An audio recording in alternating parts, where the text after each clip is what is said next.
Well, hello, everyone. It's another Tuesday. My name is Joby. My sister's not with me. Today we have a guest that I'm excited about. Her name is Katie Collins. You might have seen her on Instagram. She has an Instagram. It's titled Katie the PA. She'll explain what a PA is in this conversation. All things conventional and crunchy. That's her tag. And we kind of go into what crunchy means to her. I really like Katie's channel. She really gives a well-balanced overview of many of the different medicines that are available today and are being pushed. She doesn't lean hard in any direction, but she reads the label. She tells you what actually the side effects could be. So we talk all things. We talk the very controversial vaccine subject. We talk about Ozempic. We talk about, man, lots. It's a fun one. So if you don't follow Katie, make sure you follow her on Instagram, Katie the PA, and I hope you enjoy this episode. So let's get into it.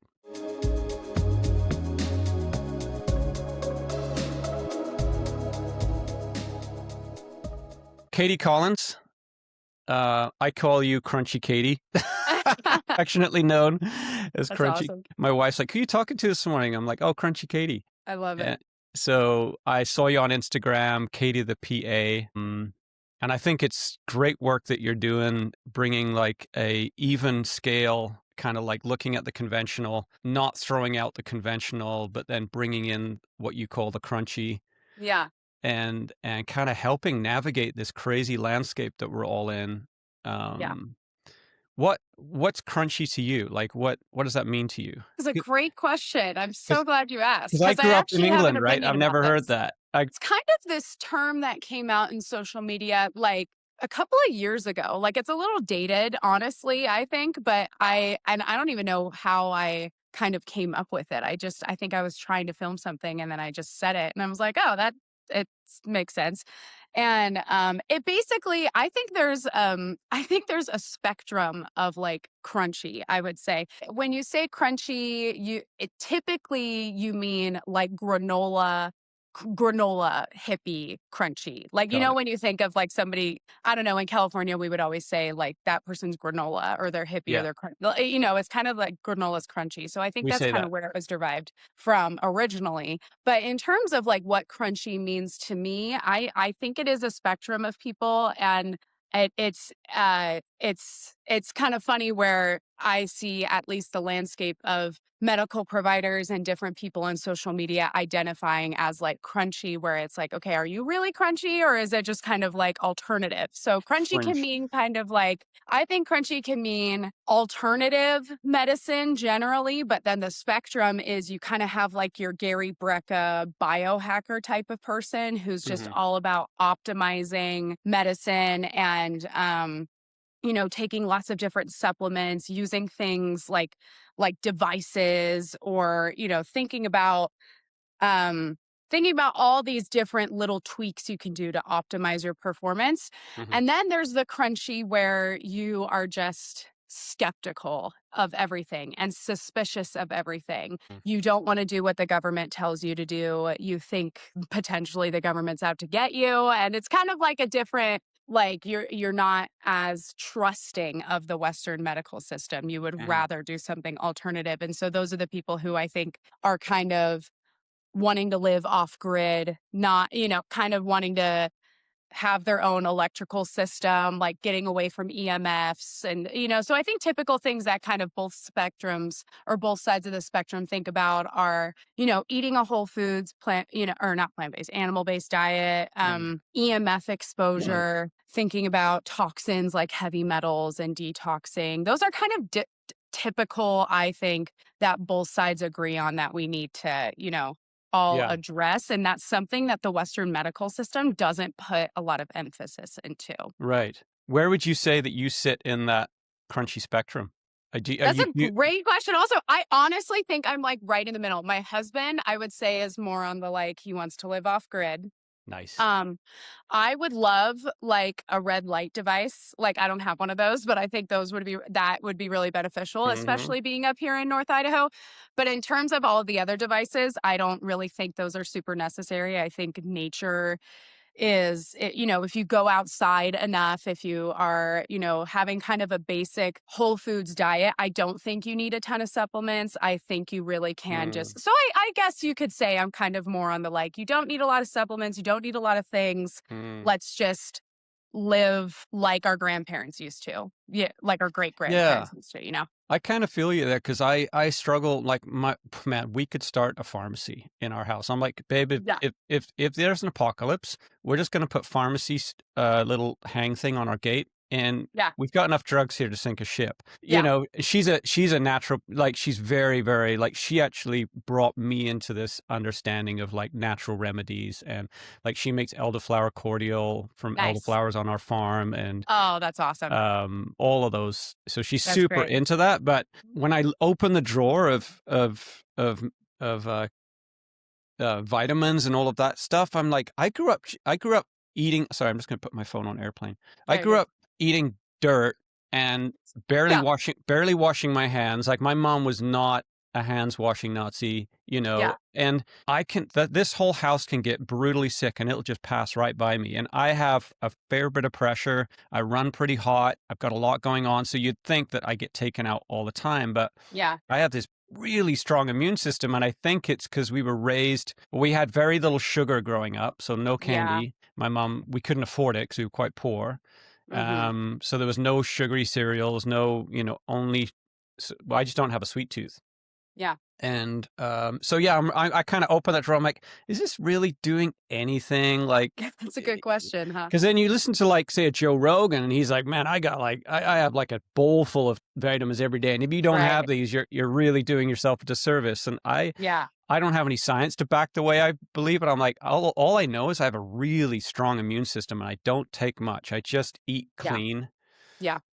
Um, And yeah, that's really a lot of what I think that is the best way to live is just like not really taking much, having a really whole foods balanced diet where it's just getting all of your protein needs and then just being outside working with your hands. I mean, you're saying you work on a farm. I mean, that is like I think that's why my husband is one of the healthiest people because he grew up on a farm and he grew up working with his hands outside all for hours and hours a day, exposed to dirt and germs and all, it's mm, we live in a very sterile society today. And I think that mm, does contribute to why so many of us are sick because germs establish our gut microbiome, which is the foundation for our immune system. And mhm, when you have exposure to different sorts of gut bacteria, that creates diversity. And that is what helps build a great immune system. And when you have sugar, when you have processed foods, those feed not beneficial bacteria.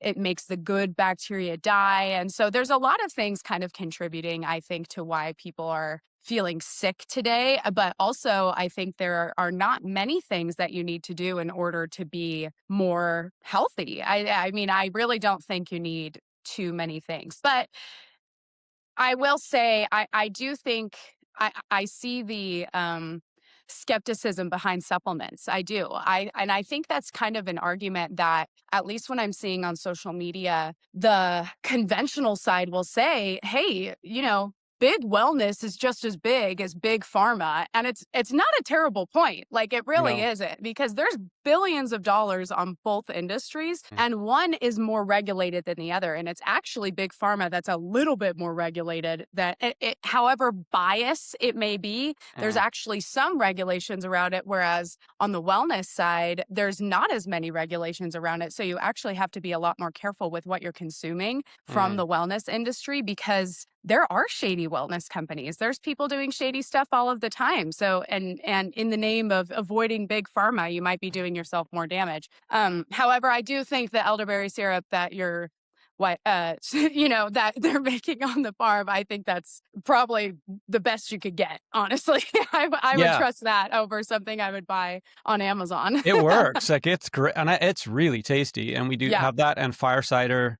Yes, fire That cider. That's that's great got a too. kick to it. Yeah, it's so cool for me too. I'm quite young in my practice. I've been practicing for graduated in 2020, which is why I think a lot of our eyes were opened in 2020. So I Mm, graduated in 2020 and I'm kind of in the middle of this like, you know, a revolution basically of everybody seeing how the medical establishment really works.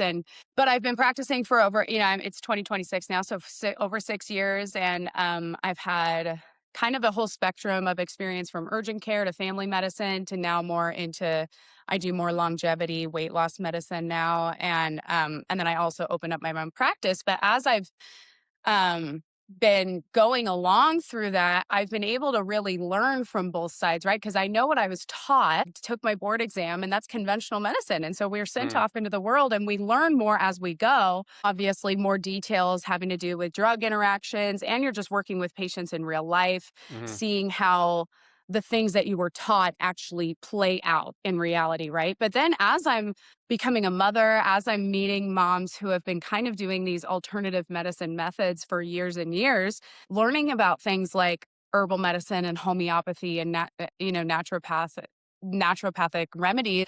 I mean, it's a completely different world. I mean, homeopathy is a 4-year degree in some cases, and it yeah, really you can there's so much information there, and it's fascinating, and it's really incredible to see kind of the different options we have at our disposal when we're trying to care for our families. And so that's why I do call myself kind of conventional and crunchy, because I do see the benefits of modern medicine. That's what I was taught. And that's where, I think in emergencies, it's so helpful. And we're the best yeah, in the world when it comes to emergent care. But when it comes to kind of just chronic disease management, we've been going downhill over the past 20 mhm, years. And I'm just so curious to know exactly why. I think it's just a combination of factors. But as I've been learning more, becoming a mom, I think using those other alternative remedies to help with mhm. just general health, I think are probably more beneficial than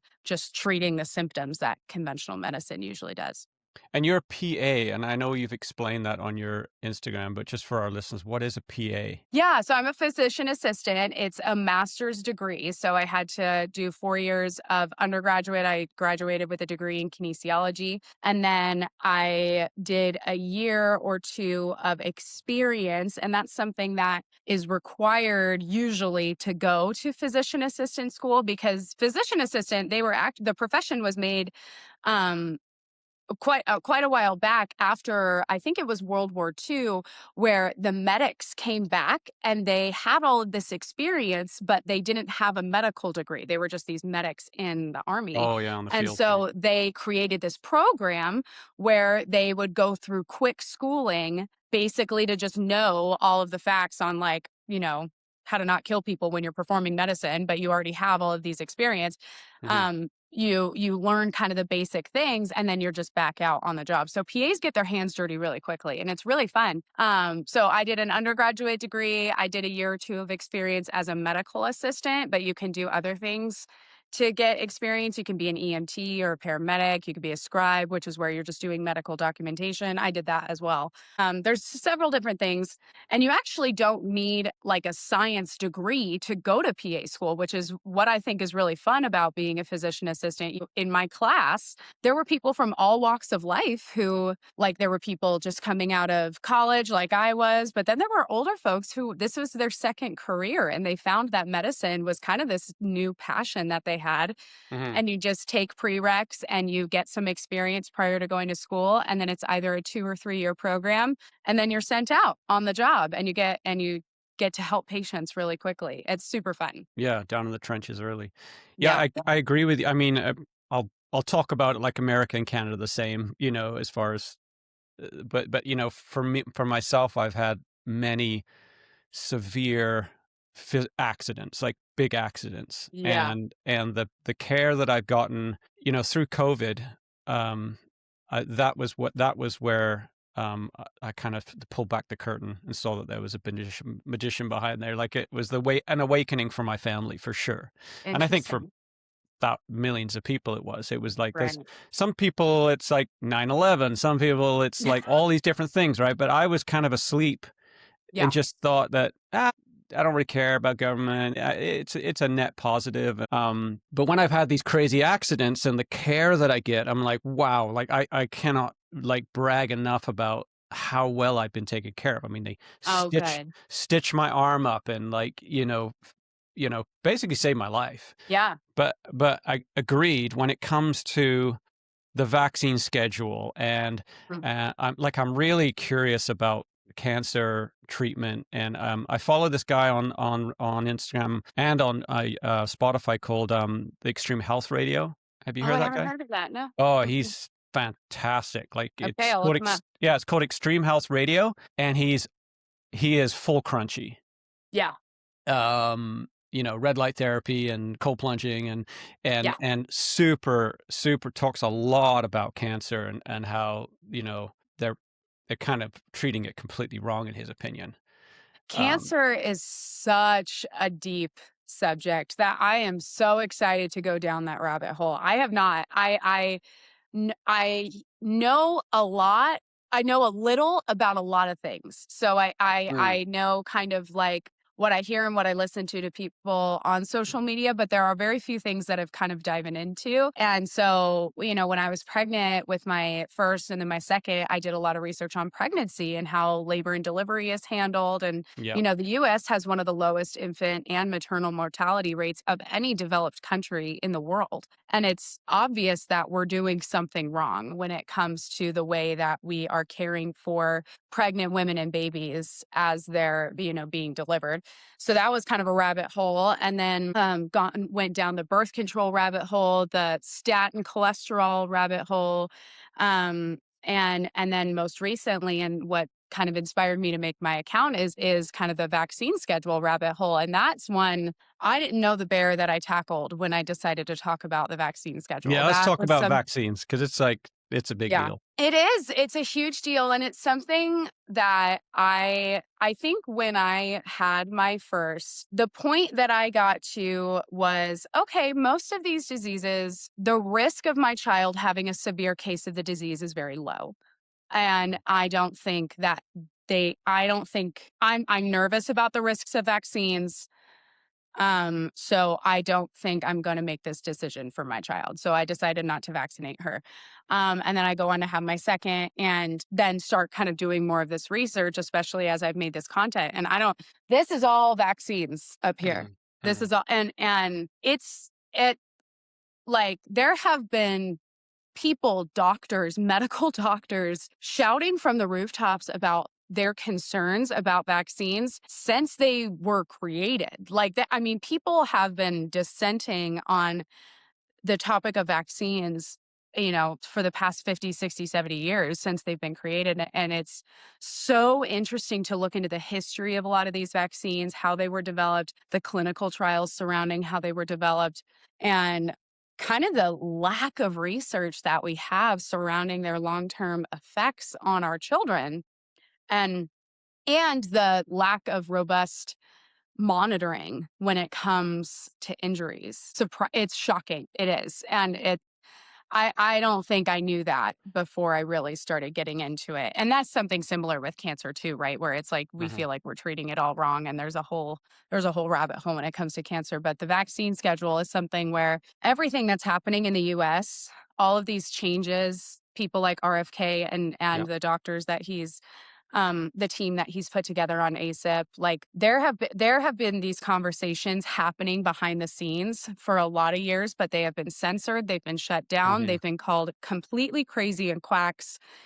And these conversations have been happening for so long. And so we mm, live in such an exciting time right now where yeah. we can have these open conversations about the schedule. It's such a minefield, right? I mean, I Yes. don't know what created that minefield. I think from COVID. what I learned during COVID was that Yeah. it was a concerted effort on the behalf, this is my view, there's a concerted effort on the behalf of big pharma Hmm. to make you look like you're tinfoil hat wearing loony as Yes. soon as you say, like, when we go and take our children to the dentist, have they had all their vaccinations? I feel this sense of shame, like, Mm, that I it's hard to be bold and say, "No."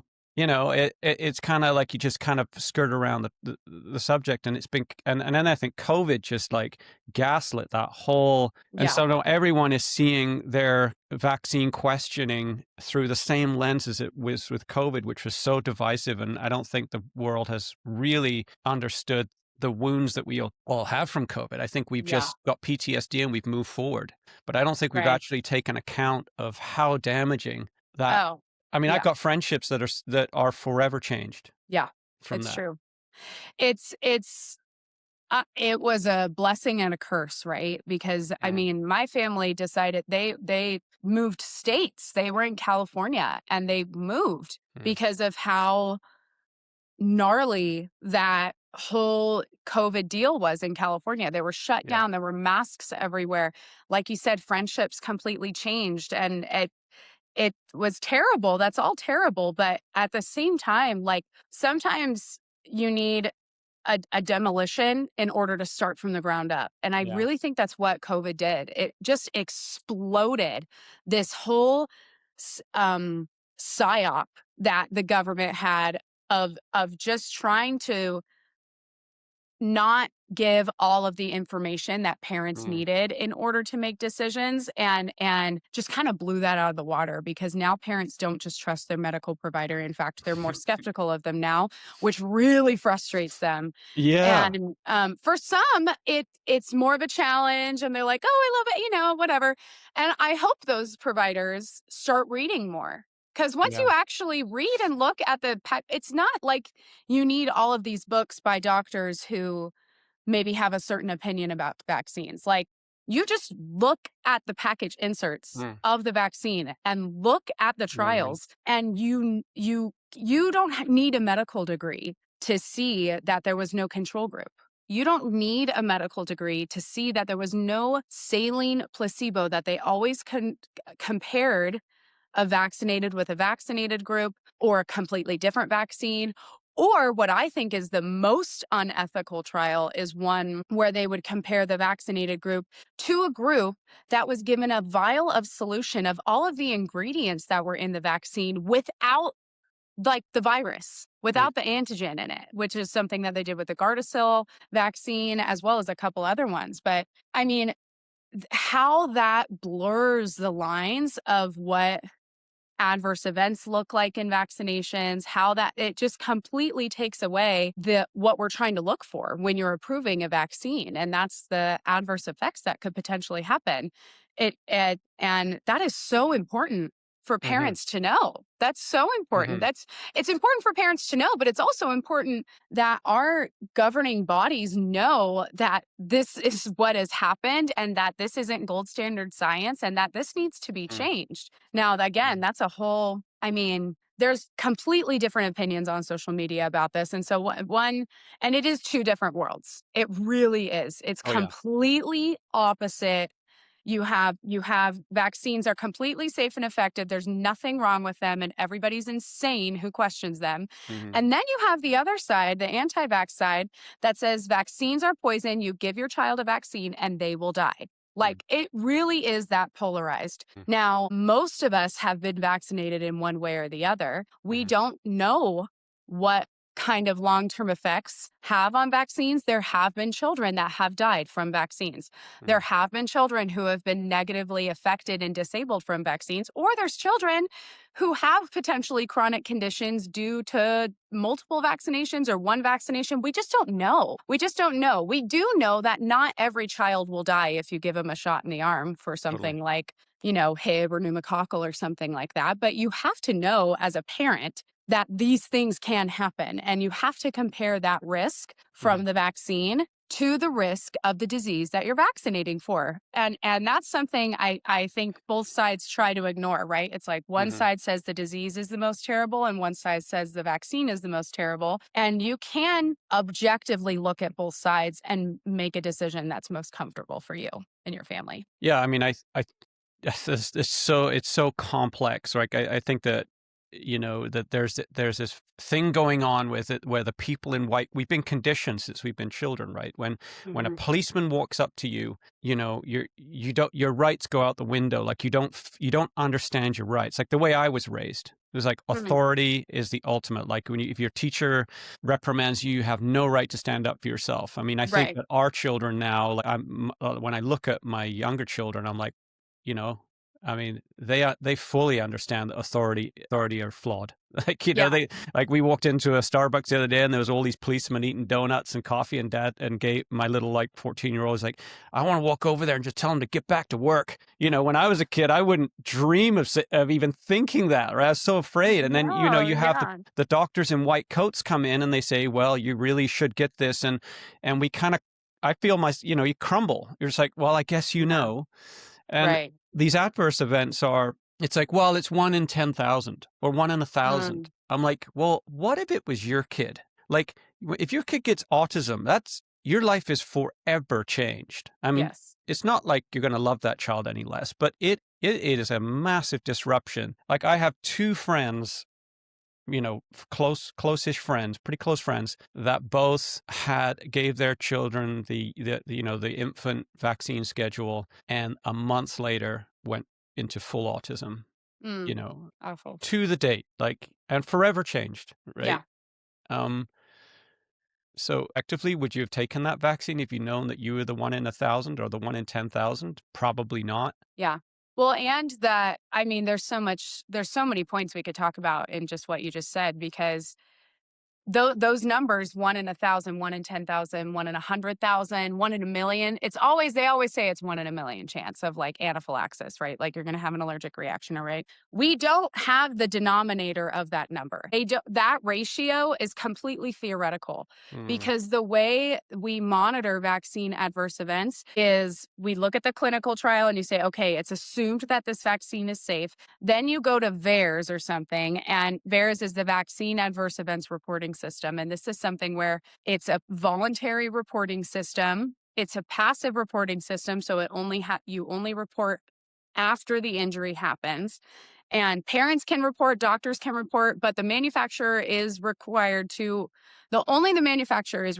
report adverse reactions. But we don't know, out of that monitoring system, how many people actually got the vaccine. So you can look, what they do is like they compare it to like the background rate when you're thinking of like seizures, like the incidence of seizures or yeah. something like that. They say 1 in 1,000. Well, they look at the background rate of how often seizures happen and compare that to how many kids got seizures in the vaccine adverse events.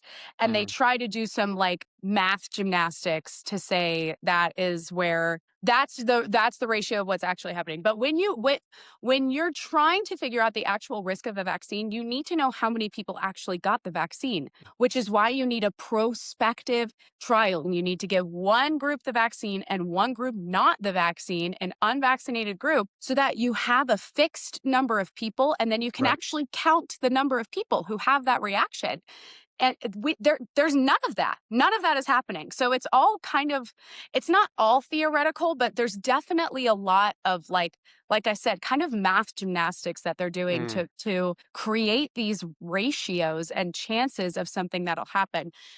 Something else too is because it's a voluntary passive reporting system and doctors are not required to report vaccines, parents will come to doctors and say, "Hey, I gave my child this vaccine. They cried for 3 hours. No, they cried for 24 hours, got a massively high fever, had a seizure, and then mm, now they're not talking to me."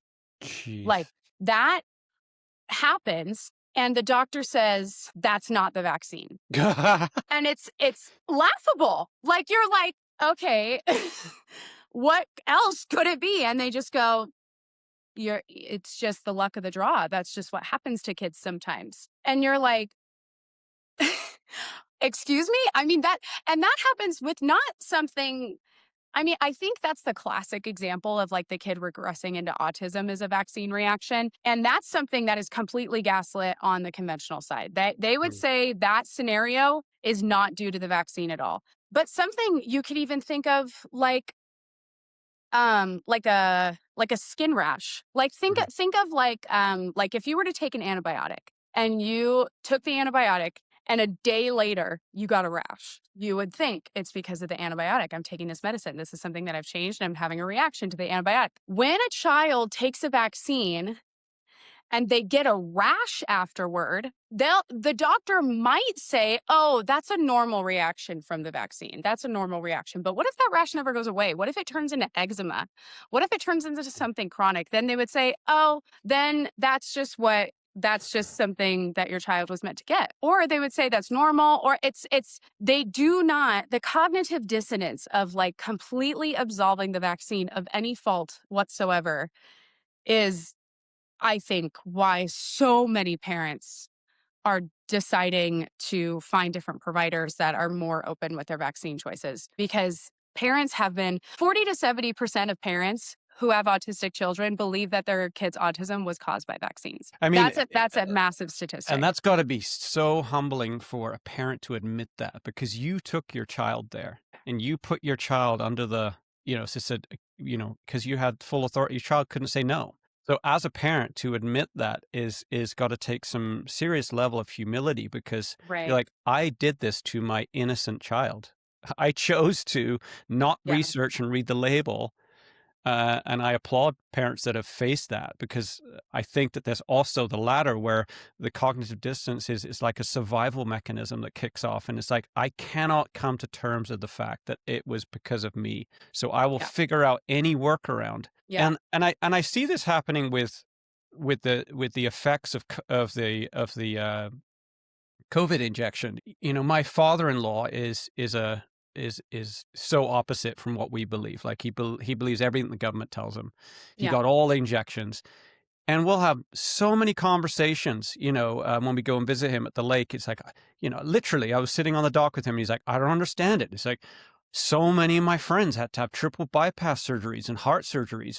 His brother, he has three brothers, and they're all ultra fit in their 70s, but ultra fit, like ice climbing, hiking. Oh, His one awesome. so his one brother was driving home and just blacked out, flipped the car 3 times, survived, now has to have a pacemaker. Oh Like, I'm my talking goodness. ultra fit. His other brother, so there's three of them, was jogging on a trail, and they live in the middle of the bush, real Just a healthy, normal day. just total granolas. He's had all the vaccines and just keeled over and had a heart attack right in the trail. Oh my goodness. But my father-in-law, I'm just perplexed. I'm like, I can't even have the conversation with him because it immediately erupts this anger. Yeah. Oh, you're one of those. But I'm like, what's the one thing that you did in the last 5 years that was outside the norm of what you would normally do? Right. You put this experimental drug in your body and you're not Yeah. willing to look at that. I Yeah. just shake my head. I'm like, but I think it's too hard to look at that, because you're like, if Yeah. I admit that, then I'm admitting I'm a fool. And now gotta live with this, knowing that there's this thing in my body. It's really strange. I have so much sympathy for people who do kind of realize, oh, this was because of the vaccine and I took my kid to the vaccine. Because um they it was while it is your child and it is your responsibility to know whatever your child's taking in, whatever intervention is happening to your kid, it is your ultimately your responsibility. But we have been, like we've said previously, we've kind of been conditioned to believe doctors when they say that things are safe. And Mhm. so when a pediatrician is telling you this vaccine will save your child's life, your child will die if you don't get this medical product shot in their arm. Like, what are parents supposed to think? That not every parent has a medical degree. Like, not, Mhm. and we've been trained to trust doctors. So why wouldn't we? Why wouldn't we want to protect our kid? And so I think, while yes, I do think there is some level of humility that has to happen. They were lied to. Like, Yeah. they were lied to, and that's not fair. Like, that's not something where they could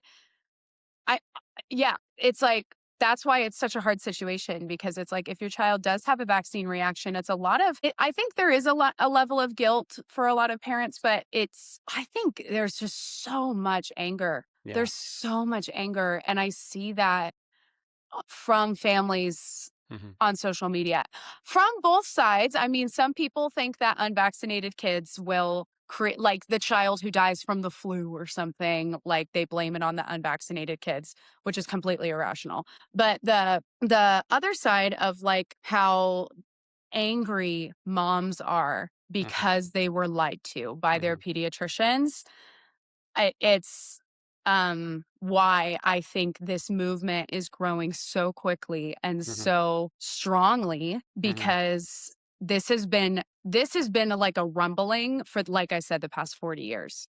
I mhm, mean, the things that RFK, like people, mothers went to RFK Jr. because he was an environmental lawyer studying mhm, mercury, and mothers went to him and said, my child got mercury shot into his arm with this vaccine, and now he has this reaction. mhm, That is what shifted RFK's focus towards vaccine for mhm, all of these years. mhm. And it's because of mothers. And Yeah, mothers are the ones who are really going to change the world. And it's it's a true.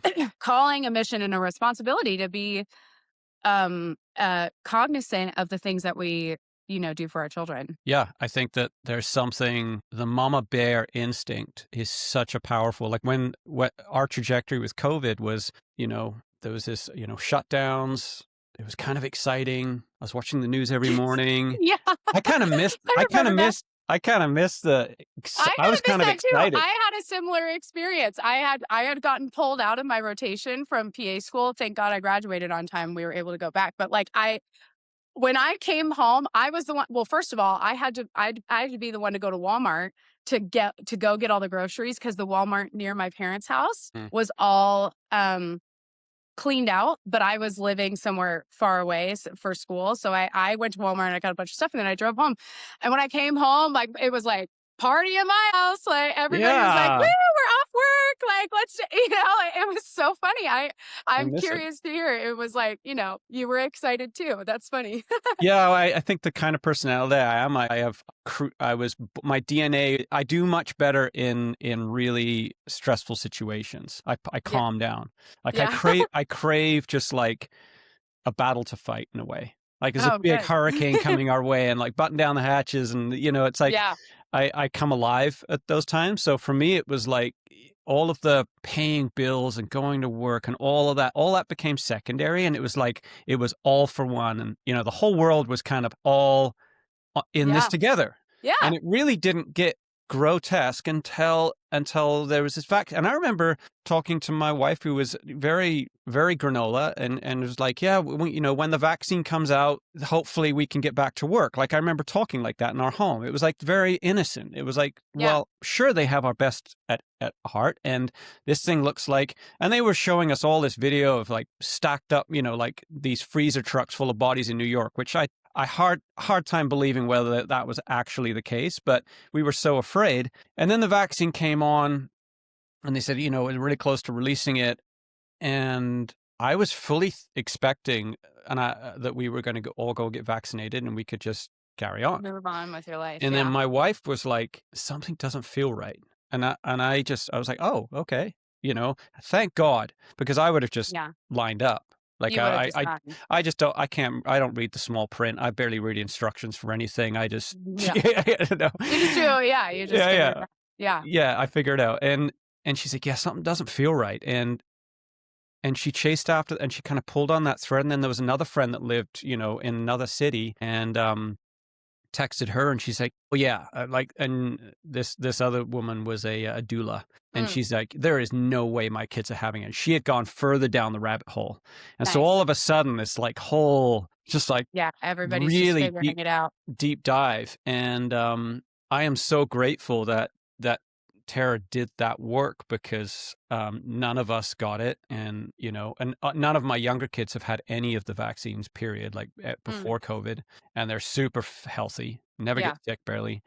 Um, so that's yeah, great. like you say, that the mums are steering the ship here. I think that kind of, when you have to protect your little one, that brings on a whole nother level of like, let's read the Yeah. small print. Well, and that was something my mom did too. My mom had the feelers on she yeah, like, she even before they announced a vaccine was like, "They're gonna come out with a vaccine."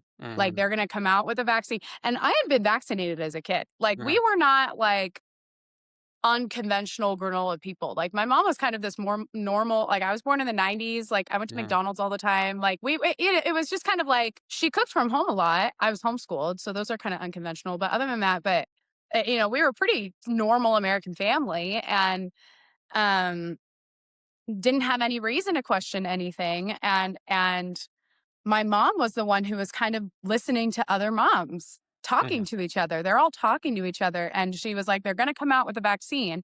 And there's people, it was like, they're going to come out with a vaccine. And the way they're doing it is because they're not letting people treat COVID because she had heard about ivermectin and Mhm. how it's helpful. Mhm. But that they're censoring this treatment. You can't take ivermectin. It's a horse dewormer. Mhm. Just don't even do it, which is completely ridiculous. It won a Nobel Prize. Yeah. Billions of people have taken ivermectin over the past years, and everybody has been great.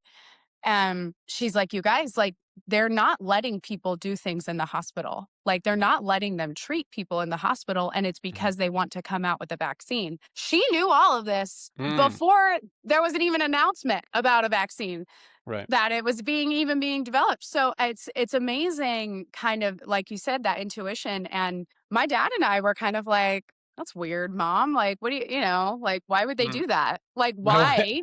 why would they do that? Like, why would they create a bioengineered virus to kill hundreds of thousands of people and then create a medical product to then shoot into everybody's arm, or else you can't function in society? And that also kills hundreds of thousands of people. Why would the government do that? Yeah.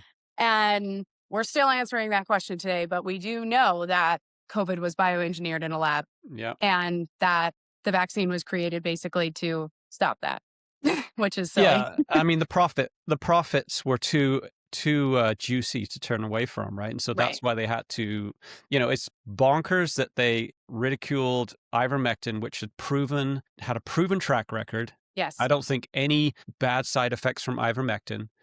I mean, my neighbor Not down the many. road, not many. Yeah, I don't really know what I'm talking about. My neighbor down the road, he'll give his goats ivermectin and sheep, and then he just takes a shot of it himself. I mean, it's the stuff from the vet. He's like, oh, I do it every year. It's like, and That's I think awesome. I think it's great. But That's hilarious. I'm so curious they to know what dose he does then. If it's yeah, I don't know. actually taking the horse I think dose, he that's does made a for a 1,200-pound animal. yeah, I think he sat in the toilet for a week after that. Yeah, I mean, it's possible to do that, but I don't recommend getting it from the feed store because it actually from the feed store has all of these gross ingredients to make it a Oh. paste. So it's actually a little bit cleaner if you get it is cleaner if you get Yeah, the human version. But we have contraband because our family doctor, she lost her license because she's oh, like, this is the end game. This is a plan. This is like she this was is a tinfoil hill hat all she'll the way, die which was on. so Yeah, rad because she yeah. was total mainstream doctor. She was beautiful, lovely lady, and she lost her license. And Wow, that's terrible. she got us ivermectin, and we have a big stash of it. Oh, But it's good. so crazy how that became your mental, like your tinfoil hat wearing conspiracy theorist if you believe ivermectin. But I'm going to go take this experimental drug that hasn't been properly tested, and all the rats die every time they inject them with them. I'm going to do that. But you're crazy for believing that this might work that's been around forever and barely hurt anybody. That's so backwards. Yeah. That's so backwards. It's terrible. I mean, and we laugh about it, but like you said, many doctors lost their license and some are Yeah. still battling to get it back Uh-huh. after all of this has happened. It's terrible. Uh-huh. It's absolutely awful. Now, I luckily haven't had any kind of attack on my license yet for the things that I say or, Yeah. talking about ivermectin, but I think that's because we are now living in more of an enlightened Mhm. era at this point after Mhm. COVID. I think if you were sounding the alarm during COVID, you were really censored. They wanted to shut you up, but now Oh, they yeah. just know they can't shut people up anymore because Mhm. too many people are talking about it. So it would take too many administrative hours to go after every single person who's talking about this now, Mhm. to take away their license. It just wouldn't even be feasible, and we wouldn't have enough doctors anymore because their doctors are smart. Like I know so many awesome providers like Mhm. your provider, right? Where Mhm. it's like, this is the hill I will die on. I recognize like they're they're normal people with a brain noticing that the clinical trials, every rat dies when they're getting the COVID shot. Like that's something people shouldn't take. And it's Mhm. something that shouldn't be recommended. And But they're still I giving know it, which is several that, yeah, crazy. that's one thing where I try to, when I'm talking to parents about the childhood vaccine schedule, I really do want to give the risks of the disease and the risks of the vaccine and let Uh, them make their decision. I'm open about the fact that I did not vaccinate my kids. I'm yeah. open about that. And I think that's helpful for parents. But I Mm. also, I don't, whatever makes you sleep at night. Like I want to help you make that decision. And but I'm very clear that I think the COVID vaccine should be taken off the market, and I don't think the flu vaccine is worth it for kids at all. So that's just kind of where, So in terms of what my hard opinions, that mhm. those where I'm like, Why I don't don't. you why don't you explain the process of creating a flu vaccine every year? Because that's Mm. I only just learned that, and that's so crazy. It's like a crapshoot. It's like a total It's random. basically a crapshoot. Yeah, they look at, there's areas of the world that get the flu earlier than us, and they check out the strains that they get, and then they guess on what's going to be the most prominent, and they make a vaccine for it. There's no clinical trial. There's no clinical trial. They just make it, and Mhm, and everybody gets it. Doesn't matter what it's made, because it was licensed back, when was the flu licensed? I can't remember the specific year. However long it's been licensed, there was a clinical trial then, mhm, couple of them. Now it's deemed safe, but they make a new one every year. And there's no clinical trial at all. It's just, they just make a new one. And they pick strains that they think will be the most severe and the most prominent. mhm, And then they allow it to go out to the public. Then they disperse it out to the public. And then they do the studies afterward to see how effective it was. It's actually, it's laughable. It's sad. It's sad that people are just gaslit to say, like, does this vaccine really work? And the doctors are just like, yes, yes, yes, this saves millions of lives.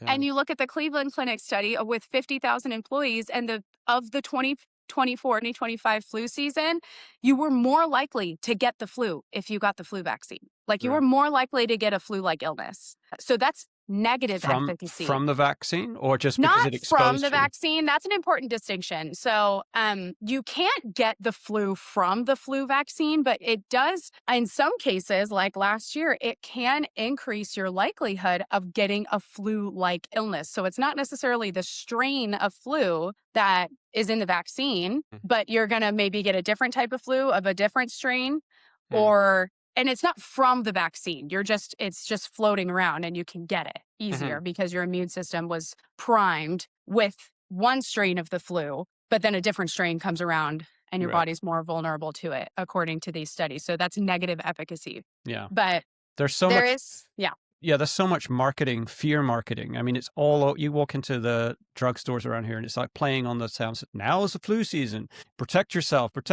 And if I was a, 85-year-old lady, you're scared, right? You're fragile and frail. Like, Oh my yeah, my grandparents got the vaccine. I don't know if they still do it now, but they used to all the time. Like I, Mhm, I think only since I've been talking about vaccines, perhaps maybe they didn't get it. But mm. like other than that, like they've gotten it all the time, and they're in their 80s also, 80s and 90s. Yeah, my mother-in-law, I think she's like, "You know what? I'm not getting the flu vaccine this year because 'cause I've heard all my friends that got the flu, so I don't think it's working." So it's Yeah, like, "Good for you." decision that she made. That's good. No, and Yeah. it's something where some will say, and I've seen this on social media where it's just so silly. They'll I've seen doctors go on social media and be like, "My kid has the flu. He got it really severe, and he thank God he was vaccinated, because what would have happened if he wasn't vaccinated?" And you're like, he might have been fine." Like, I mean, really, it's that, again, that cognitive dissonance of, like, they just think the flu is so severe that, and there Mm, are healthy unvaccinated children who die from the flu. Like, that mhm, does happen. Tragically, mhm, unfortunately, it happens every year. Happens mhm, every year. There's about mhm, 100 to 200 pediatric, 100 to 300 pediatric deaths from the flu every year, tragically. mhm, It's important to know that the majority of those children will have another chronic condition, either a right. congenital heart defect or some sort of lung disease or whatever. But And so that's something to take into account. The flu can be gnarly for kids. It absolutely can. But with the right tools and supporting of the immune system, most children do fine with getting the flu and Yeah. don't have a lot of complications from the flu. And they're just so conditioned to believe that the vaccine is saving them from severe symptoms. That's another thing about the flu vaccine too, is the flu vaccine is not meant to prevent infection. It's meant to protect against hospitalization and severe disease. So it's not even they're not even saying that the flu that you won't get the flu if you Mm. get the flu vaccine. They're just saying you won't die from the flu if you get the flu vaccine, Yeah. I which mean, is yeah. we're stronger than you think, right? Like I remember my oldest daughter getting whooping cough, and it was unbelievable. Ooh, yeah. But she, Okay. How old was she? I think she's about 12, 13. Oh Like, yeah. like I couldn't go near her because she felt claustrophobic. She felt like she was just running out of breath. Yeah. Mega cough all night. I was like, this is really crazy. I don't even think we took her to the doctor. Incredible. We just, she just fought it through, but she's tough as nails now, Yeah. so it's like it builds strength that, this take a pill for everything. I think we're built to endure more than we think. Yeah. Um, Absolutely. but it's a dance, right? Because you do need, sometimes do need help, and you do need, uh, And yeah, there's no shame in that. I think no. parents of unvaccinated children feel defeated when they have to take their kid to the hospital. It's like that's what that's what it's there for. Like that's what that's what it's there for. You take your kid Hmm. if they have severe problems, and there shouldn't be shame around that. It's the doctors in the hospital that are making you feel shame because they say this could have been prevented. Yeah. And it's like, well, depending on the case, like, do we actually need these infections prevented? Is Mm, it better to have them prevented, or is it better for them to get the sickness and then get over it and mm. have better immunity afterwards? Which is what, And yeah.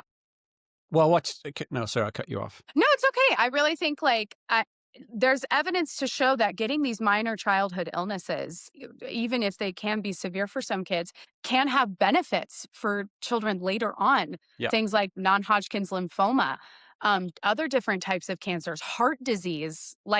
I mean, there's evidence to show that getting these minor childhood illnesses protects you from chronic disease later on. And even if it is a small amount, Mm, our children and our adults are ridden with chronic disease today. Any sort of decrease in that chronic disease is going to be less of a burden on mm, our medical system, both physically and financially.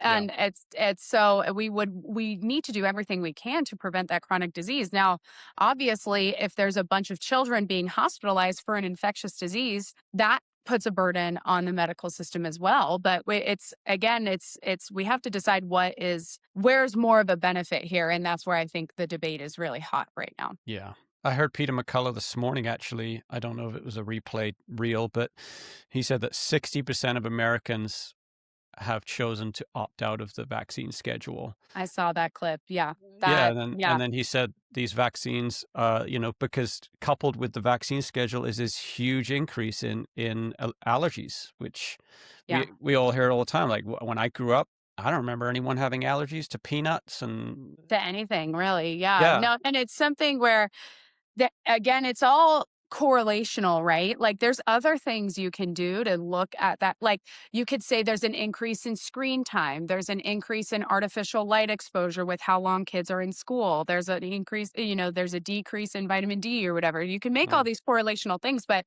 it definitely when you're looking at the products that are designed to change the immune system and we're having immune problems, that deserves some more research. mhm, Absolutely. mhm, And parents shouldn't be it I think it takes more faith to believe that a vaccine designed to change our immune system is not causing our immune problems rather than the latter, right? Like mm, if it's kind of common sense. Like if we're mhm. taking products to potentially help our immune system, are there issues that come from that? And that's a common sense question. And parents are made to think that that's a crazy question. And it's not. It's not a crazy question. Yeah, I mean, I think we've forgotten, like, we need to learn to trust our gut again. We need to learn to Mm, trust these kind of God-given instincts mhm. and lessen our trust in the people in white coats just to, you know, be a bit more skeptical of that. And then I was like, "What? I don't know. Something doesn't feel right about this. Like something's not, Yeah. because I know from experience, the more you go after the little voice, like I teach my kids this, like the more you listen to that little voice, the louder that voice gets. The more you Mm, suppress it, the quieter it gets to the point where it's not even existent, and you have to be validated by what does Google say, what does yeah. ChatGPT say, what does the doctor say. When Yeah. cr- it sounds woo woo, but energy creation is telling you something. It's like, this doesn't feel right. To open this door and go through into this room, something doesn't feel right about it. Yeah. And, Yeah. but I think, like you said, I think things are changing. Like I noticed with the dentist, like 5 years ago, when you say, I don't want the fluoride, they just look Mm, at you like you got two heads. And right. now it's like, they actually ask you, do you want the fluoride or not? So I think they Yeah. probably had these little huddles and said, you realize like half the people don't want fluoride. What's wrong with them? Let's just ask him if we need him. Yeah.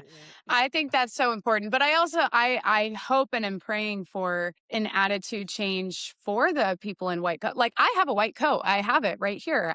Yeah. I'm one of those people, and I'm thankful that as a PA, and this is something I kind of see amongst mid-levels, PAs and NPs, nurse practitioners.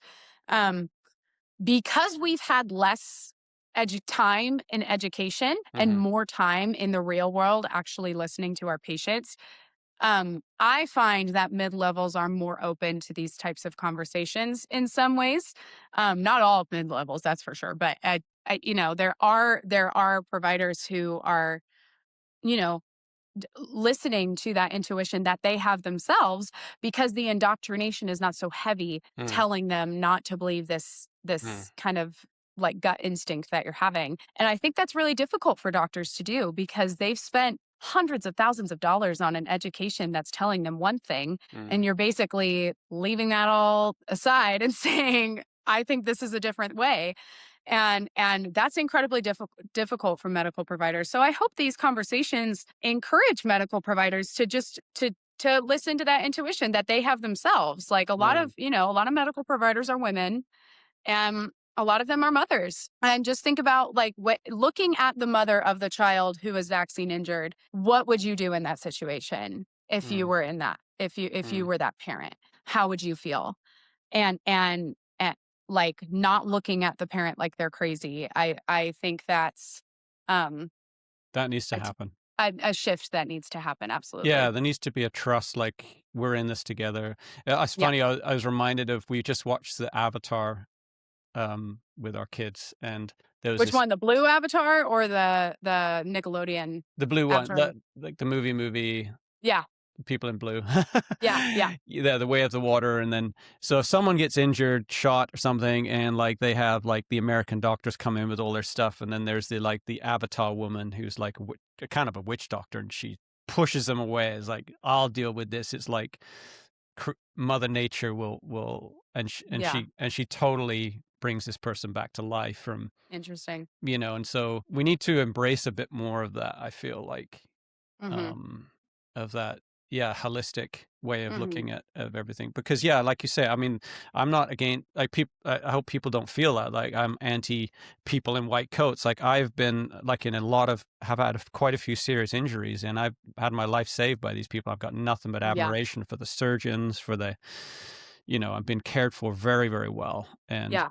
And I'm really glad that they put fentanyl in me when my arm was all opened up and I was in Yeah. so much pain. I was like, "Oh my god, this stuff's amazing." It's good in a controlled setting. Yeah, that's for sure. Yeah, I know. They said, "We're just gonna give him something cc's of fentanyl." And I was like, "What?" Because all I've heard of is like the bad fentanyl, and Well, absolutely. Yeah. yeah, they're like, "No, no, no, don't worry about it. This is good." I'm like, "Okay, I trust you."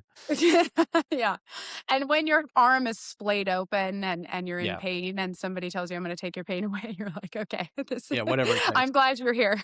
Yeah, yeah. Absolutely. No. And that's something that I believe that, God created our immune systems well and great and able Mm, to handle insult, whether that be infection or, other other things. But we do live in a fallen world where there's sin and there's death, and our bodies are not perfect. Like they're mm, affected by sin. And so we need to be able to recognize that and know how to support the natural immune system that our Lord has given us, but also know, hey, this is when my body's kind of failing me right now. Like this is Mm, something where I need some extra help. mhm, And in emergent situations, I think that's absolutely called for and necessary. And it takes wisdom to know when to do that. But the question is, do we need that gift of modern medicine for every single in the arm of every single child? mhm, Because that's kind of something where it's like you're fearing the disease and you're fearing the the nature and the vaccine for some people is kind of like the savior, yeah, right? It's like there's a book right here called Vaccines Amen. It's written by attorney Aaron Siri, and he likens um vaccines as like a religion. Oh, and that's something too. I think Peter McCullough, yeah, Vaccines by Peter McCullough. He just written a book about the religion of vaccines and mm, how it's become sort of like a faith thing where they believe that mm, the vaccine is kind of the messiah, the savior, and we're gonna win the war against disease. You can't mhm, ever win the war against disease. It's something that will be around for years and years and years. And that's something we've found as we've been vaccinating. A lot of these viruses and bacteria are evolving to where we need to change the vaccine, or it's not as effective anymore, or it's affecting people in different ways now. And I don't think that's a war we can win. And so instead of trying to fight that way, why not support the immune system that the Lord gave us? mm. Well, doesn't the epidemiologist say that if there is a pandemic, you have to let it run its course to Yes. burn it out. If you try and stop it, it will duplicate and Yeah. duplicate and duplicate as a survival mechanism. And And it's that's like something that happened with that's what COVID. that's what's happened. We had like all these different the Delta and the blah blah blah and it The variants and the I believe it was the Delta variant that was actually much more severe than the original variant mm, that came out, and it's because we started vaccinating and the virus totally mutated and became much more virulent and deadly for people, especially young people mm. who weren't really being affected by COVID in the first place. So it's very interesting how that all works. Do you think that I think about this sometimes like we are so like when you talk about the Gary Bareka all of the health hacks around and we are trying like longevity like that word Mhm. longevity seems so weird to me. It's like what are you trying to do? Live forever? And Yeah, right. like nature understands that there's a time to be alive and there's a time to just go back into the ground. Like it just Mm. understands that. Like when a cat knows that its time's up, usually they just wander off into the woods and curl up and Yeah. they fade away. This is my time. Don't Yeah. take me to the vet. They don't Yeah. scratch. They're like, Just let me go in peace on the yeah, and nice and I in the and I nice grass. wonder. I feel like COVID. Like my wife was training to be a death doula, and Ooh. yeah, and she was saying like COVID pressed on this button where people haven't looked at death for so long. Like they were Yes. forced to look at death. Like in the old days, I remember when I grew up in England, when there was a funeral, there would always be a massive hearse. It would drive through town and Yeah. everyone would take their hats off and Yeah. stand as it Yeah. passed through. Now we don't have they're in white vans that no one ever sees. So there's Yeah. none of so we're pretending that death doesn't happen Yeah. and we're afraid of it so much that we're trying to Mm. like but it's a part of life. Like it's the one sure thing that's going to happen to all of us and no one wants to die Yeah. painfully. Like that's I think the biggest Right. fear that I would have is to I don't want to die in a hospital fading away, I Yeah. and that is scary, but yeah, sometimes maybe we need to relook at that again and just see that it is not an ugly thing. I Well, mean, I say eh, that as a person not dying. Maybe it's a different story well, if you're yeah. dying. I mean, I think the reason people are afraid of death is because they don't know where they're going afterward, right? And Mm, so many people are when they don't know where they're going afterward, they say, "Well, I'm going to avoid this as much as possible," or they're afraid of it. And when you know where you're going after you die, like in the case of a Christian, where you'd believe that the Lord Jesus saved us from our sins, and if you believe that, you're going to heaven, then death is not something to be as nervous about. So I think that's one point there, but it's another point that I think is really debated also is what is better, back in the my kids are watching Little House on the Prairie right now. yeah. And It's a great show. And, people died really young in their 50s and 60s Yeah. and even younger. Children died. Their little boy, we just watched the episode of their own child dying from No! anemia. It was so terrible. It was so sad, his What only son. But, it's like and then the next episode, it's Christmas, and they're mm, able to be joyful and happy. And that's because they recognize they know where they're going, but they know that, that death was a normal thing. Like you said, like it was kind of around them and in their mm, environment. And I think one of the bigger questions we have is is it better to die earlier of an infectious disease or to live longer with a chronic disease? Are we living longer a good quality life, mhm, or are we just dying mhm, slower? mhm. Like, right? Because it's Yeah. I when yeah. when you're dying slower, is that better? Like, I mean, for some people, it might not be, right? For a lot of people, it is, but Mm, it kind of depends, I think. And so I think if people really knew that this is something where if you know where you're going, you don't have to be afraid of where you're dying. Like mhm, if you don't have to be as afraid of death. And mhm, then if we think about longevity, the longevity portion, I want to live long so that I can bring glory to God. And the way that I do that is raise my children to bring glory to God. And then I want to see I want to live long so I see my grandchildren mhm, do the same thing, right? And when you have that purpose to live for, that's what makes you want to live longer and steward your health so that you can live longer and mhm, see those events. And we have been blessed with this modern medicine of where people can be 90, 100 years old and seeing their great grandchildren like walk down the aisle. I mean, what a mm, beautiful moment, right? And there mhm. are 90 and 100-year-olds who have, by the grace of God, with modern medicine and sanitation and all of these different things, like have been able to see those moments and still maybe not be on 10 or 20 medications, right? Yeah. There are 90 and 100-year-olds who don't take any medications. Just a couple carbon hips and carbon knees, and you're good to go. Exactly. Yeah. Right. Like a couple of hip replacements, then you're not living in pain. And that's great. Like that's awesome. And so I think that is something to be so thankful and grateful for. But for the people who are dying slower, who are on Yes. 20 different medications and all of these interactions are happening and there's no purpose for what they're living for, I can see why people are asking these questions of like, is Why? this better? Yeah, it seems like when I picture myself, God forbid, in a not so great end of life situation, I'm like, I think the only thing that keeps people around is their kids are like, "You're not gonna Mhm. die," and I'm like, Yeah. what's nature saying here? Is it time? Like, I think there needs to be a more, we need to look at death more often, like Yeah. being on a farm, you experience death of animals, and my kids have had to see that, yeah, there's death all around, right? And Yeah. it's not as ugly and as scary. It's good to look at it.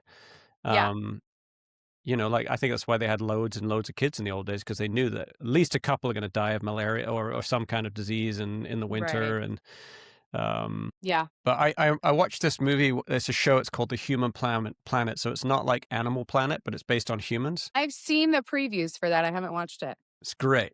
It's great. And they follow this one tribe that they live up in the winter. They all move their entire village up to the top of these massive trees. And Wow. so the film crew go and live with them up there. Yeah. And these film crew have to do everything safely. So it's like helmets on, all the ropes, all the things. And these other guys just literally climbing. They're Yeah, naked they're and just just climbing up. Like, yeah. and the guy that was behind the camera was being interviewed, so it was kind of cool. And he was like, these people's life expectancy is 35 to 40 because often they'll fall out of a tree to their death. But he Wow. goes, they live 45 years and they're laughing all the time. He's Oh, like, I ask myself, who's got the better life? I'll live double the life of these people, but they seem to be way happier than I am. interesting. Yeah. Yeah. Yeah. So they live, yeah. Anyway. That's really cool. Yeah. So, I noticed that you talked about, that you do lots of like natural stuff for weight loss. Is that right? Oh, yeah, yeah. Well, I do I'm trained in how to use GLP-1, like Ozempic, and how to prescribe that and things Okay. like that.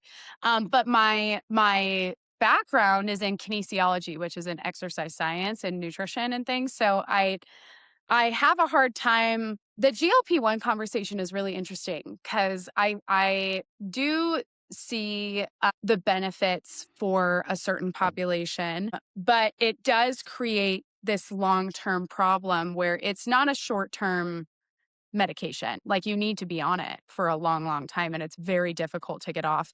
And it does have a high risk of side effects. I personally, when younger people come to me, even if they are, very, obese, you have to wonder what is the better decision. Do you want to try to go natural or this? And it's different for each patient you talk to because you have some patients that are so motivated and they've tried a lot of different things and it hasn't really worked. And some of them have actually sincerely tried things to lose weight and for months and months at a time and effectively tried them. But others will say, "Oh, I've tried all these different things." And it's like, "How long did you try? Like 3 days?" Like, right? Uh, It's a difficult conversation because for the younger patient, Ozempic can have side effects of like gastroparesis, where your stomach literally stops moving, because that's the goal of GLP-1 is to slow down digestion and make you feel fuller for longer and with less food.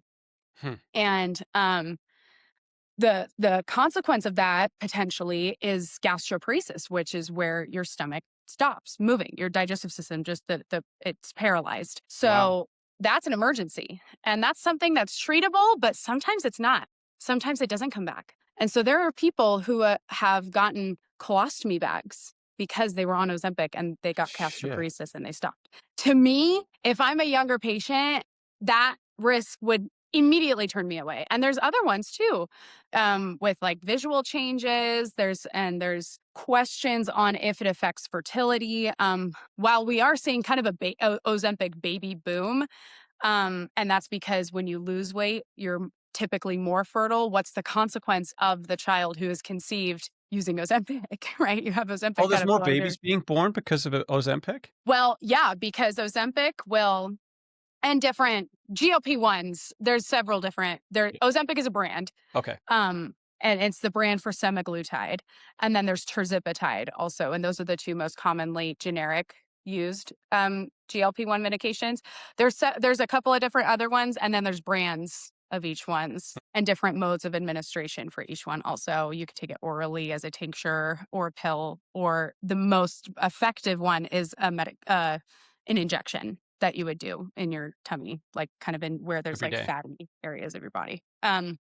Anyway, what semaglutide does is because it slows down digestion, it lessens the effect of birth control. And so birth control, if you're on birth control and you take Ozempic, it makes your birth control less effective because it's um not absorbing it the way that it normally does. Like your Okay. body's not absorbing it properly. Right. Makes sense. So there's not as much medication going, and then babies are being born because they're not on birth control. Because they're not, their birth control didn't We got work. population increase. Woohoo! Or if they're not on birth control, losing weight helps you be more fertile.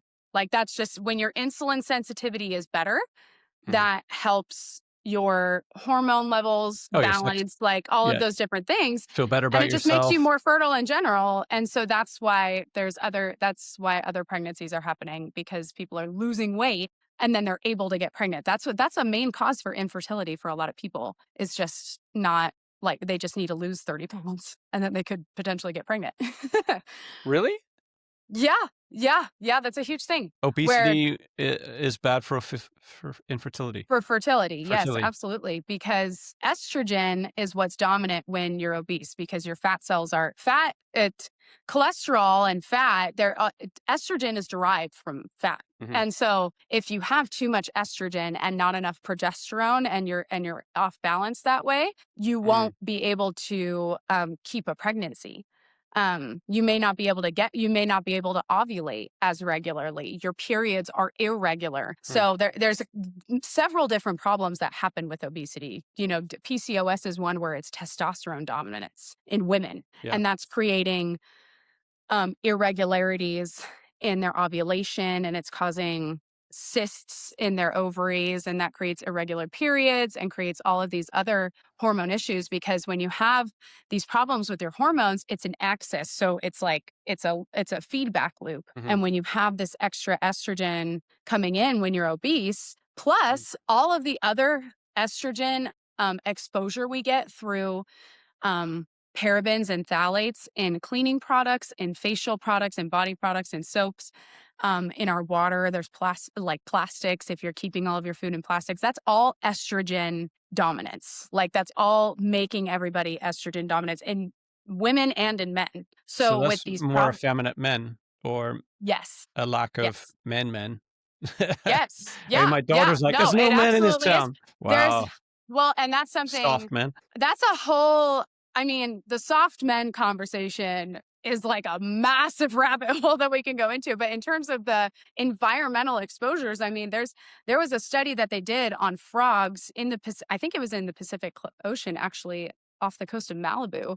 There was they found that the water was high. I think it was in atrazine, I want to say. I could be wrong on that, but it was something that creates so much estrogen in these frogs that they're turning female frogs to male frogs, or male frogs to female frogs. I'm sorry, male frogs to Jeez. female frogs. That their sex is changing because there's so much estrogen exposure, and that's effectively what's happening in men and Wow. in women. There's a ton of problems because of that, and so that's a whole. I mean, we could talk We, for a whole other hour on that, and it's uh, very that's one of the. I mean, that's a massive thing in terms of living clean. That's a huge motivator, because mm, when you get rid of products in your home that are wreaking havoc on your endocrine system, which is mm, your hormone system, basically. yeah. um it's that is causing so many issues like obesity, infertility, skin problems, mental changes. I mean, there's so many things that happen with this dominance of estrogen that's happening Mm. in women and in men. um but Ozempic is solving that problem a little bit. When you lose that weight, when you're losing that weight, that gets rid of those excess fat cells that are um, dominating your estrogen cycle, like your hormone cycle in your body. But the verdict isn't out yet as far as what the side effects might be. It's too new to it's too new to know. Is that right? No, Ozempic is quite old, actually. They've been using it a long time in diabetics, and it's Okay. quite effective for diabetics in terms of um, balancing their insulin, or creating more insulin sensitivity, and helping with control of their blood sugar. It's been used for that for several, I think, over 30 or 40 years now. Mm, But what they've realized, and this is where they kind of hit the market, is like, oh, these diabetics are like losing weight with higher doses of this medication. It's not typically dosed mm, that high. The way you dose Ozempic for weight loss typically is high, progressively higher doses mm, depending on your tolerance. The way it's dosed for diabetics is typically, maybe 1 milligram, but you're getting higher and higher and higher if you're trying to lose more weight quickly. mm. And I see a problem with that. I don't think that's because once you've gone to the highest dose, then that's it. And then your body's tolerant. And then there's people who are not losing weight anymore because their body's just at a stall. And then they're just left with this $1,500 bill every month that they have to pay for this medication, and they're not losing any more weight. And you said that coming off it is a huge deal. Is that withdrawal, Mhm. or do you just load the weight back on again, or what's the danger with coming, or what's the side effects of coming off of it? There's a potential. So GLP-1 is a digestive and hormone, or an enzyme that helps with overall digestion, hunger, and satiety cues. And when you are taking extra GLP-1, there's a question and you're taking so much of it, does your body stop making that natural GLP-1 and just rely on the GLP-1 you're taking? And if you come off of it, how well does your body come back to creating that natural GLP-1? Um, and then the problem when you're coming off GLP-1s, if you stop cold turkey, the change in your metabolic rate is what is going to determine how quickly you gain that weight back, especially if you are not living a lifestyle that's conducive for continuing to lose weight, like a high protein diet and exercising. Because there are a lot of people who are on Ozempic who don't do that and are just relying on their medication to help them lose weight Mm. when they need to be exercising because Ozempic can cause muscle loss. And when you have muscle loss, that muscle is what eats up sugar. Mm. And so when you have muscle loss and you stop the medication, then you're going to be gaining more fat back because your body is not as able to digest the sugar that you're ingesting, if that makes sense. So there's a lot of different. It feels, oh man, it seems like But we're just. but here's the thing though. That is the problem with kind of like massive doses Mm. of GLP-1s. There is kind of this new emerging research. Well, I don't know how new it is, but there's a lot of nuance when it comes to GLP-1s because there are people who benefit a lot from microdosing GLP-1s where it's not for the goal of losing weight, and it actually works better if you're already metabolically healthy. It can be helpful for like neurological benefits, like people having brain fog, people like kind of perimenopausal women who are metabolically healthy but just need this kind of extra boost through this time where their body's hormones are kind of going crazy. That could be really helpful for some people, and there's research behind that. Mm. And so there, amongst kind of crunchy doctors, there is a debate about GLP-1 use Mm. for sure. And again, even with the conversation about high dosing of GLP-1s, is it better for some people to not be 400 pounds Yeah, exactly. and be That's the way I feel. 150 Like and that's going 180 to kill you pounds? quicker than what What's going to kill GLP. you quicker, right? And so Yeah. what you see, there's a clear benefit of people. I mean, obviously I should have said that first because that's kind of the main question, right? Like Mm. if you're 500 pounds, you're going to die sooner from being Yeah. 500 pounds than you are from a GLP-1, Yeah. unless you have this crazy side effect like gastroparesis. That would be an issue. But that's aside from kind of if you don't have an adverse effect from a GLP-1 and you just have to be on it for a long time, for some people, that's much better. I actually had a patient who was one of the first people to take tirzepatide, which she was in the clinical trial for tirzepatide, which is the other GLP-1 that's in use. And it actually works a little bit better than semaglutide. And she was in the original clinical trial. She was 450 pounds. Her sister had just died from like some heart condition because she was also 450 pounds. So she's like, I'm going to lose weight and I need help. So she joined this clinical trial of tirzepatide. She's 160 pounds. She's eats completely clean. She's exercising. She's now the Mm. spokesperson on TV for, you know, talking about how great GLP-1s are. But she herself told me, she goes, this was not told to me in the clinical trial that I would have to be on this medication for the rest of my life to feel good. She goes, I'm doing everything I can to not gain 10 pounds every month because of how hard I'm working. Like she's like working out, she's exercising, she's doing all these things, but she's off the medication and still gaining the pounds back. And so Really? so that's an issue. That's totally an issue for her. And so she has to be back on the medication. Mm. So she wasn't really explained. She was in the original clinical trial, right? So she Mm. wasn't really explained that that could be.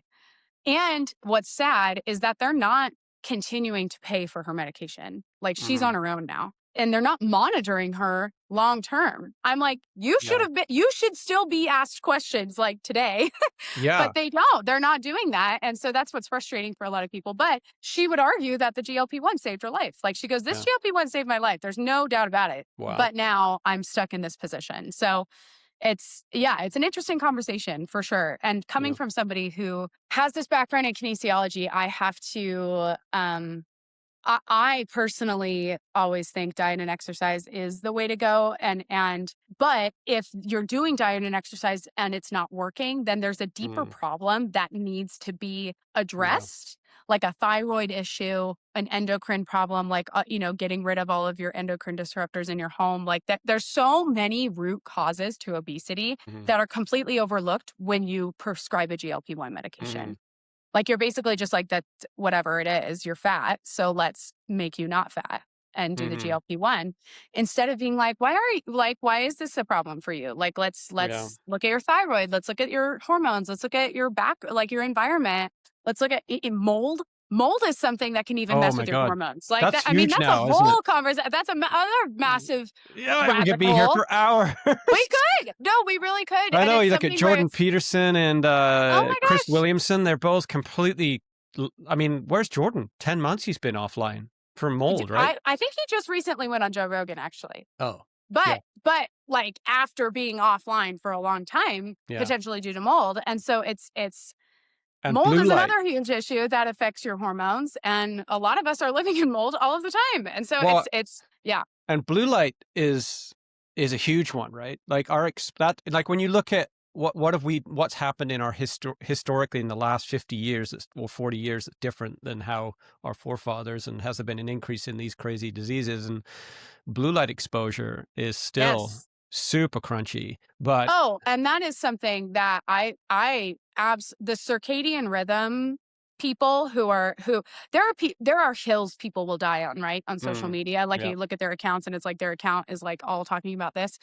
Um, one of my favorites is Dr. Stephen Hussey. I think, yeah, Hussey. He was like in his 20s when he had a heart attack, hmm, and it wasn't due to plaque in his arteries. It was mm, something else. And so he completely balanced his circadian rhythm and completely got rid of whatever issue he was having naturally mm, just by completely balancing his circadian rhythm, by mm, waking up with the sun, by cold plunging, cold exposure, hot exposure in the sauna, red light therapy, and then going to bed at like 5 p.m. when it gets dark. Like mm. like his life is completely surrounded or yeah, surrounding the issue of circadian rhythm. And Have, I definitely think that's a massive thing. And blue light completely throws off our circadian rhythm. have you heard of Dr. Cruz? Uh, what do you know the first name? He's a brain surgeon Oh, okay. as profession, but blue light and sun exposure and like he's like that's the hill he's dying on. Like I Yeah. heard him on Extreme Health podcast and I was like, whoa. And I Mm. haven't worn sunglasses for 3 years because of that podcast. Yeah. I definitely don't wear my He's sunglasses as like, it's a often. massive scam. Yeah. Your eyes are kind of the temperature or the thermostat for your body. Mm. They're telling your body how to release the to deal with the melanin. Yeah. Um, we've been told that the sun, which God put there, is the enemy, Yeah. right? And it's just and he flips blue light is a big one for him. So I just did a huge reno on this house and we put all incandescent lights Oh, throughout that's our house. awesome. So it's like this beautiful yellow, Yeah. warm Yeah. light that tells your body to start relaxing and getting ready for bed. It, you know, and Yeah. and I think isn't there a thyroid gland here on the neck? Like they say, people that spend hours in front of the computer, it The can. blue light can affect it. I haven't heard that, but I'm not surprised a lot I mean, anymore. there's so many rabbit holes, right? Like we're in the Like rabbit warren. I'm not surprised a lot anymore. There's definitely a lot of things that I think have some weight into to them. And honestly though, you can find a research study for pretty much anything. Like you can find Yeah, a research study saying that veganism is the most healthy way to live. And I think that's completely false, but that's yeah, what a totally. lot of people believe. But then on the other side, you can find some research saying carnivore is the only way to live. And a lot of people disagree with that too. So it's there, you can find a research paper for pretty much anything. And so I think that the way I think we basically just generally as providers and also as just people need to recognize that we live in a world that is not aligned with like nature at all. And so bringing your life back to Hmm, almost like you're living outside all of the time hmm, is probably a healthier way to go. hmm, So having way less processed foods in your diet, having a lot of protein, having less artificial light exposure, being outside, working with your hands, being in the dirt, hmm, like that exposure to microbes and hmm, the sunlight naturally, trying to control your environment where you're not using a ton of products that are disruptive to our microbiome or to our skin or our hormones, hmm. and the artificial light situation, changing your light bulbs. People do that all the time. Like I think all of those changes are um helpful. Like, And I don't think that would do any harm to make those no. changes, and I think they're important. I mean, it'd be interesting to see a graph of like, the last 50 years where there's been so much technological advancements, Mhm. plus this like experimental vaccine that's never been done in history before, Yeah. the delivery system and all of that, and the invention of these things, which we have on us at all times, Mhm. which are more powerful than the computers that put the rocket on the moon. Right. Um, and just see like, okay, big spike in diseases, just kind of like, okay, what's the X factor here?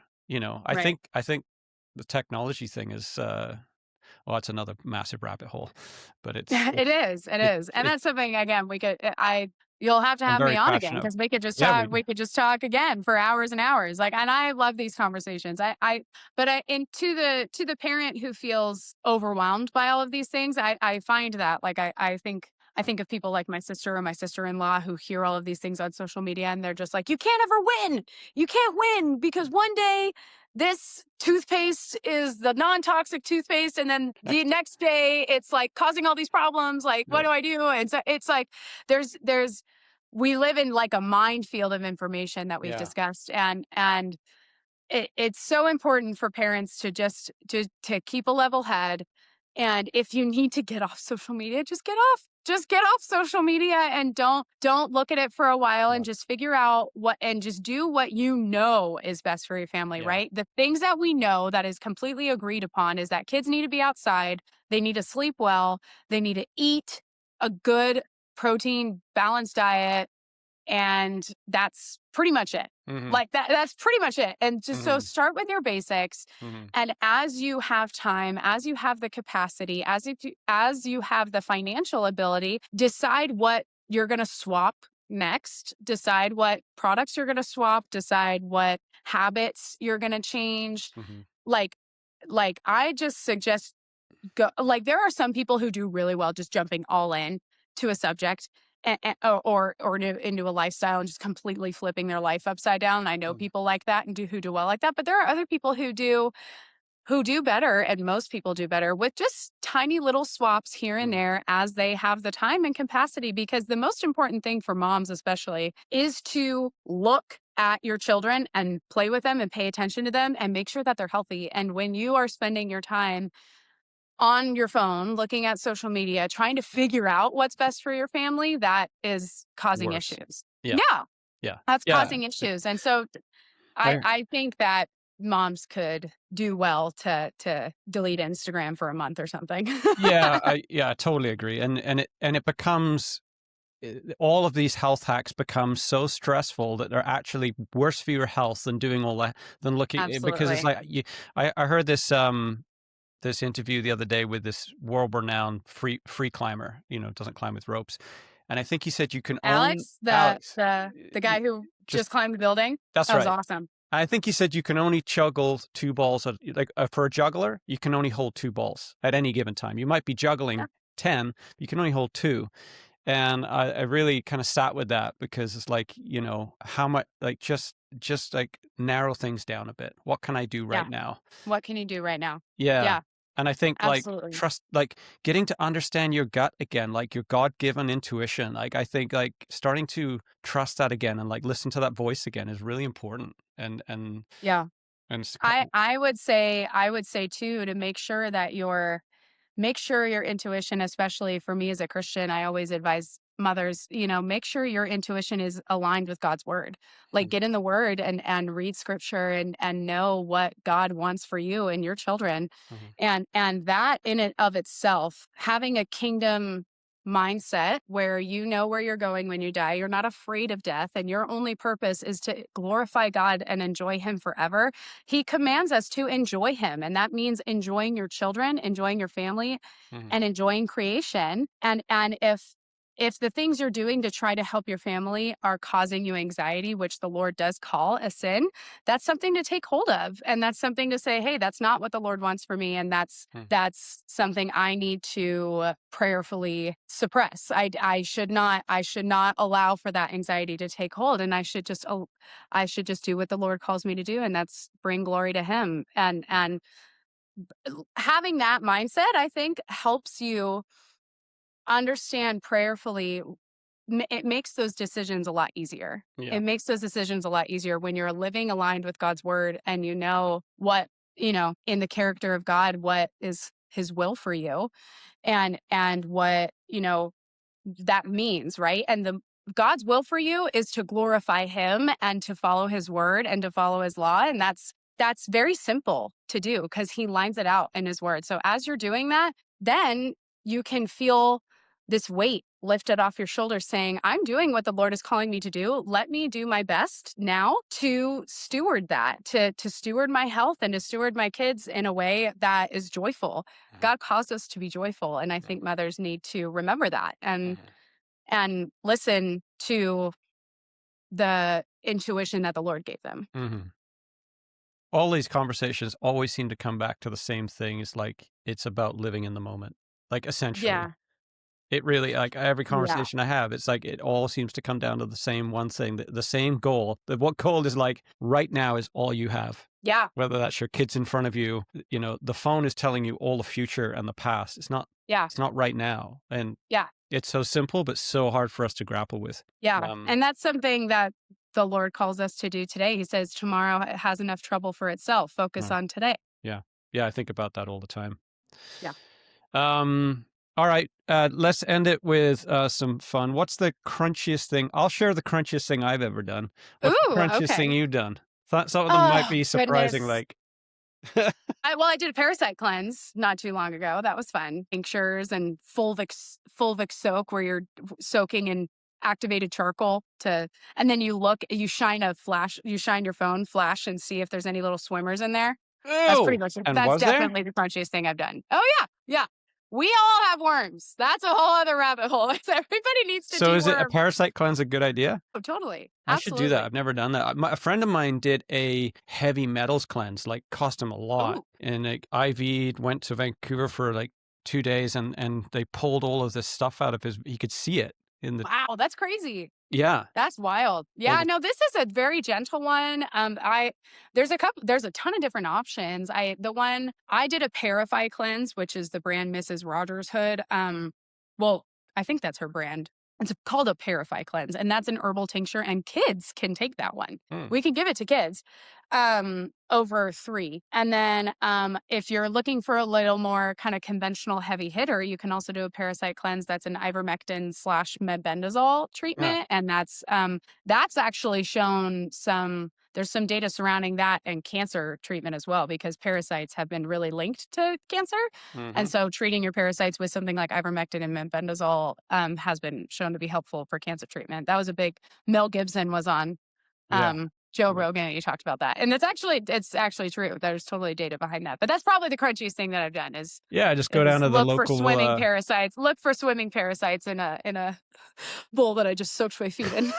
just go down to the local farm store, folks, and get yourself some ivermectin. Yeah, right. Go to the The feed store. strong I don't kind. recommend that, but No, no, I'm no. not gonna tell you what to Crunch, do. crunchiest thing I've done is I did urine therapy for quite a long time. No, you did. Yeah, I'm How did it hardcore. I go? don't. I don't. I read half the instructions and I go for it. I was listening to Extreme Health radio, and they had this guy on there. It's a fascinating conversation, and like just the healing properties, right? And so Okay, wait, explain to me. Because I've only heard the name urine therapy. Do you literally drink your pee? yeah, Like, I knew. that is like way worse than my parasite I cleanse. know. I could I'm never. That's crunchier than so you. gross. That's I know. I'm too It's like conventional for it's that. like the best thing at a dinner, like with new friends, and everything's kind of going a bit quiet, and then you say that. It's It's like mic incredible. It's drop. kind of now a party trick for you. It's just a conversation starter now. Did you feel better? I don't think I felt better. It's like cold plunging. Do I feel better? I mean, I kind of sort of do. I just Ooh, do the it. cold plunging has some like nervous system issues for some people. Some people don't feel good with cold Yeah, plunging, which is but it's interesting. like a lot of these things you do because all of the data shows that they work. I mean, so I've heard that most women's like face products have horse urine in them, right? It's like one of the biggest components of like any. Oh, I actually haven't heard that, but okay. Right. Yeah. So because they can't use human urine. So, but Well, if you put your own, the morning urine is the most potent. If you put that on your face, so I would put it on my face, and then I would just go, I go hug my wife. She couldn't smell it at all. It's like well, completely that's good. evaporated, and it makes your I skin so soft. I'm sorry. I'm having some skin issues right now. I'm trying to figure out what's Try going on, it. and I will never do that. I'm just gonna tell you right now, I'm not gonna do that. So Yeah. So I that's incredible, though. my No, I'm happy you tried my because you're kids the are first like, person I've ever talked to who's tried that. yeah, my daughter, she's like, I'll send you the podcast and you might change. But Okay. my daughter's like, Dad, I'm never having friends over. You're disgusting. You stand naked in front of the sun and then you drink your own urine. You're just disgusting. We're all turning into crazy people. That's what it is. That's what it is. But it's all for the best, right? Yeah. All in the name of I health. think yeah, the podcast was kind of just saying that, we've been told, wash your hands after you pee. It's really dirty. It's not dirty at all. Like Yeah. it's plasma, and Yeah. it's what your body can't process, rejects what your body. Now, if you had all your vitamins, you get a double dose of your vitamins There you go. because your body I'm can't still really. not gonna do it, but you could keep talking about it if you want. Oh my gosh, that's hilarious. Yeah. That's awesome. Well, Well, thanks for having me on. yeah, I really enjoyed that conversation. It could have gone. Once you do your deep dive into cancer, I'd love to chat with you about what you Oh, find out because I'm absolutely. Yeah, totally. fascinated by that that whole thing. Yeah, that's kind of I don't know if I'm gonna be doing that. I'm kind of trying to plan out my content and see what's kind of because my audience is mostly women my age, and a lot of Mm, I'm finding that a lot of women are kind of requesting topics about like pregnancy, labor, delivery, and things like that. So that's probably my next cool. little rabbit hole, I guess, that I've already gone down, but then I'll go down again just for my audience. And then yeah, but kind of I'm definitely going to be doing a lot more research on cancer and things like that. I'm work with the I'm an affiliate for the wellness company, and they're doing a lot of research on cancer too. So it's going to be really exciting to see what they come out with, Hmm. especially with talking about ivermectin. Hmm. Cool. Yeah, for Well, sure. keep up the good work. I'll add your links and follow Katie, Crunchy Katie. Thank you. Yeah, Thanks so much. I appreciate it. I appreciate it too. All right. See ya. All right. See ya. Bye. Bye.